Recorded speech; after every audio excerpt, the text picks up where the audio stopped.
Love the way that these Toyota keys are. Now, the Japanese engineers said that they built this Toyota Land Cruiser in 1998 to 2007 to last 25 years in a third world country.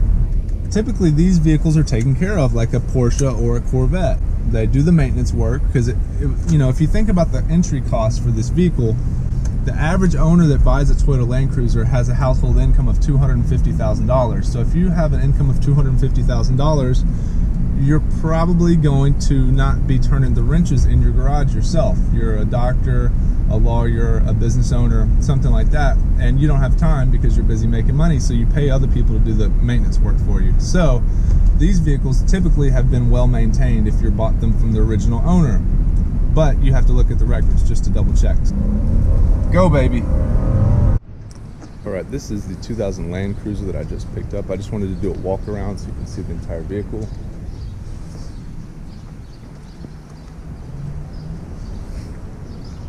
River Rock, green mica, that's the paint color, so you can check that out. So back here I have some of my cleaning supplies, and this is super handy because you can sit on this and these seats lay down. Pull this lever and you just push that up. You want to camp in the trunk, you need to push the seat forward more, and then you can lie diagonally, or you can take these out completely. This has plenty of room for me to sit. I'm 5'11". You've also got, I believe this is rear heating. I've never used it. That's kind of cool. I've never even noticed that. You have two handles, one here and one here, both sides. You've got your storage compartment. You've got a fold down here. You have your, now for the interior, this has got 224,000 miles on it. This is a 2000 model. Now, I need to go in here and clean this, although I'm not that worried about it, but you can see how it does need to be cleaned. But although the leather's still there, it's not ripped up.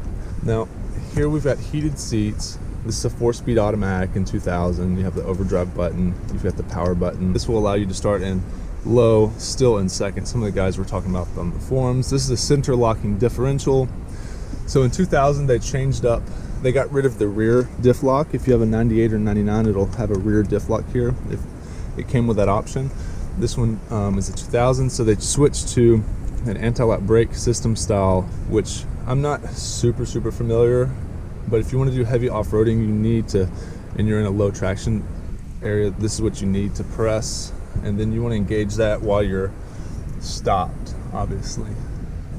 You know, just as the build quality, like this is a different texture than this, stitching is a different texture, so this is a different color, which this is a different texture, and this stuff was how they built the vehicles back in 2000. All right, not much to see, a little dusty because we went out to the desert. So we have a dual battery setup, previous owner installed that. Extra starting power. So if you're in super cold climates, or if you leave your battery on from camping or from interior lighting on, or if you run a lot of accessories, it'll help you get a cold start. If you leave your accessories running overnight or something like that, you won't be stuck on top of a mountain with a dead battery. The previous owner installed an airbag suspension on the rear, and I believe this is where you can bleed some air out if you overinflate it. I'm not really sure. One of the cool features about this, obviously you've got your dual cup holders here with this removable thing, which is kind of neat.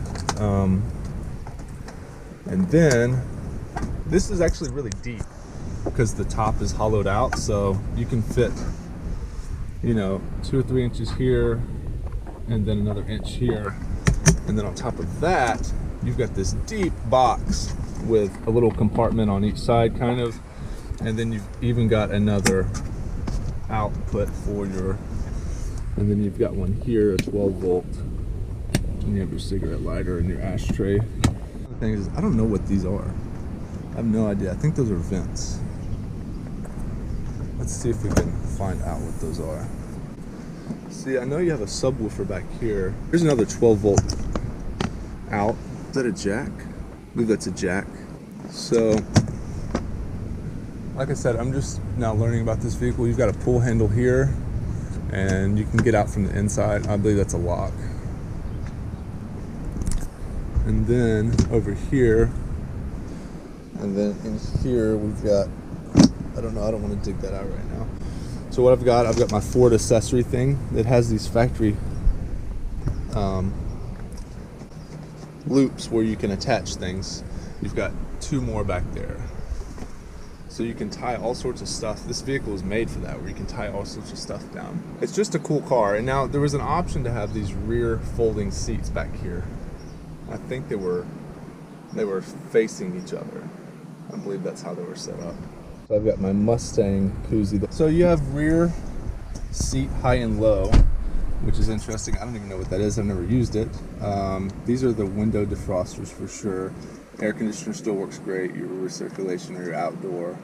This has actually a tape deck, which is pretty cool. I'm glad that this previous owner left all this stuff in here because those are getting more and more rare. I've included a scan gauge to kind of keep up with how bad my gas mileage is and try to improve it just a little bit. I love the way that these Toyota keys are. I just love that old school, just the shape, the clicker button. I don't know, that was something to aspire to, I think, when I was younger, to have like a Lexus key like this. And the way the starter sounds when you start the car up. One thing that I would do is this steering wheel, he's wrapped it because but what's underneath it is really gross. So he's wrapped it with this leather, which is nice, but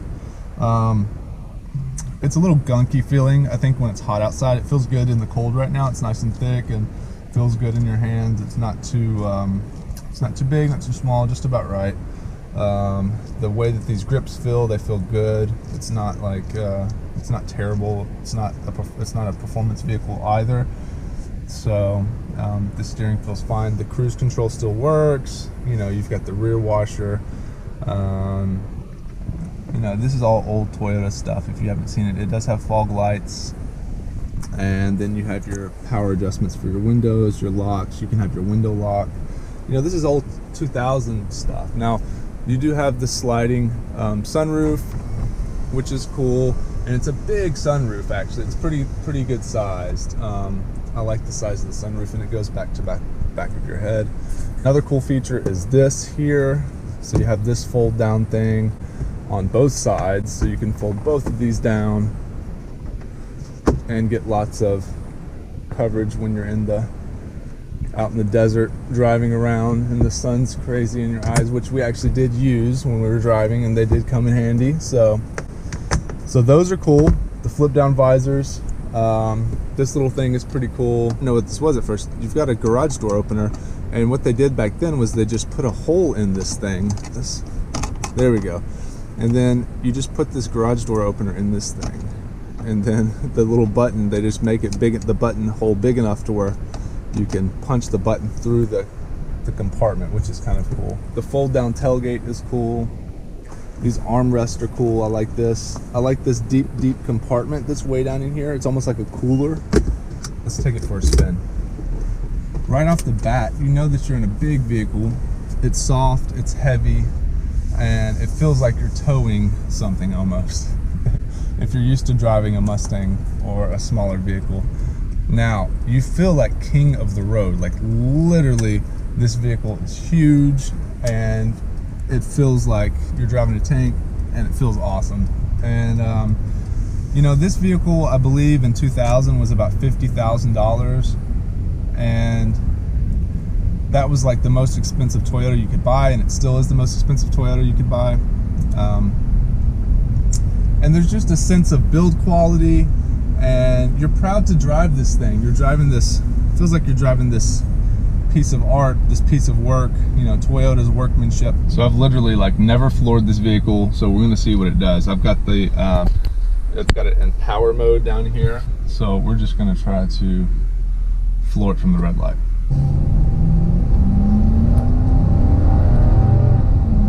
It actually does pretty good. I'm impressed with this thing. Okay, so I thought that it would probably take power button off. Okay, so when it pulled through the RPM range, if you can see, it red lines at 5, and it's got peak torque at about 34. So, and I'd never really even revved it up to 34 because, I mean, it's a big heavy truck that only gets like 8 miles per gallon in the city. So Actually, as it went through the gears, it's a 4-speed transmission, so it has longer gears. As it got up to around 3 or 4, you could actually feel the power swell up a little bit more. So, I mean, this thing's not slow. I mean, it's like, I mean, it is slow by today's standards, but for a 5,000 pound truck, you know, people would think this is an SUV, but it's on a truck frame. It's a body on frame design. Now, the Japanese engineers said that they built this Toyota Land Cruiser in 1998 to 2007 to last 25 years in a third world country. So this vehicle is going on 17 years in a first world country, and I mean, it drives like it's brand new, literally. The wheel doesn't shake, you can't hear any vibrations. I mean, I'm just going 35 now, but I mean, literally the wheel, it's just so quiet, so smooth in here. I just can't believe how awesome this thing rides. I mean, I've even got all-terrain tires on the car. And now, we talked about the performance earlier. I'm just gonna stop it from 30. There's 50. I mean, it's not gonna win a race, but that has plenty of torque. I mean, what else do you need, you know? This thing will climb up a mountain. This thing will take you out to the desert. This thing will never get you stuck. It'll never leave you stranded. It just literally is a tank, you know, and it's always gonna be reliable. And that's the thing with these Toyota Land Cruisers, is the reliability, and that's why I bought it. I wanted something that was super reliable that I could take off-road and go camping with. And for the price range, this is what I couldn't justify spending $20,000-$30,000 on just a weekend vehicle. And this fit the budget well. If you shop well, you'll find some of these vehicles that have been well taken care of. Typically, these vehicles are taken care of like a Porsche or a Corvette. They do the maintenance work because you know, if you think about the entry cost for this vehicle, the average owner that buys a Toyota Land Cruiser has a household income of $250,000. So if you have an income of $250,000, you're probably going to not be turning the wrenches in your garage yourself. You're a doctor, a lawyer, a business owner, something like that, and you don't have time because you're busy making money, so you pay other people to do the maintenance work for you. So these vehicles typically have been well maintained if you bought them from the original owner, but you have to look at the records just to double check. So that's my little rant on why they're well taken care of, and I think they're a great value on the used market. Now, the downside of this thing is that in the city, in the stop and go traffic in West Los Angeles, I only get about 8 miles per gallon because I'm sitting at red lights a lot. You know, now I'm cruising at 35 miles an hour, but I think it even gets better gas mileage at like 55 miles an hour. So, because you're just traveling faster, right? And using less throttle probably. Another thing that you notice when driving this truck is how high up you sit. And I'm used to driving my Mustang, so this thing sits really nice and high. It has these nice leather seats with this big fat armrest. The passenger gets the armrest also. It's just, you just feel like you're king of the castle in this big, as Borat says, king of the castle. You feel like that when you're sitting in this this truck, because you sit up really high, you look down into other people's vehicles, and I'm gonna make a legal U-turn. Legal, I said. Let's step on it again. Downshift. This thing is fine. This thing makes good power. I mean, look, it's not fast by any means, but I probably just wasted a gallon of gas doing that. But come on, this is fine. This thing's got 224,000 miles. We'll get on it again here so you guys can see. All right, power button is engaged. We're just gonna floor it from the red light. Go, baby. It's fine. That's fine. And it actually makes more power at right around 3,500. Let's take the power button off. So that's plenty of power for this big truck to get around the city. I mean, the idea of having high horsepower cars, and in the search for more horsepower, I've denied myself of a lot of vehicles that could have been as fun or more fun than this truck. And so now I'm starting to open up my perspectives on different vehicles. So I was really surprised by how much torque it has. Now, once you probably get over about 50, 60 miles an hour, this thing is probably really slow, because like for passing on the interstate, if you're going like 70 or 80, like hopefully nobody's going that fast in this big box, but you're not going to have the passing, the horsepower to get through. You're not going to have the passing horsepower to get through the air at 80 miles an hour throwing this big box through the wind. If you can afford to spend an extra, depending on how much you drive, an extra, 50 to 100 bucks a month on gas, to drive a vehicle that can literally take you anywhere, never going to leave you stranded, I think this is a great value. And it's a fun looking car. It's big, it's sturdy. There's a lot of them around that have been well taken care of, and I just think it's a great buy. Toyota, baby, especially in the 90s and the 2000s, they had such good build quality. And yeah, so thanks for watching. If you have any questions, just let me know in the comment section.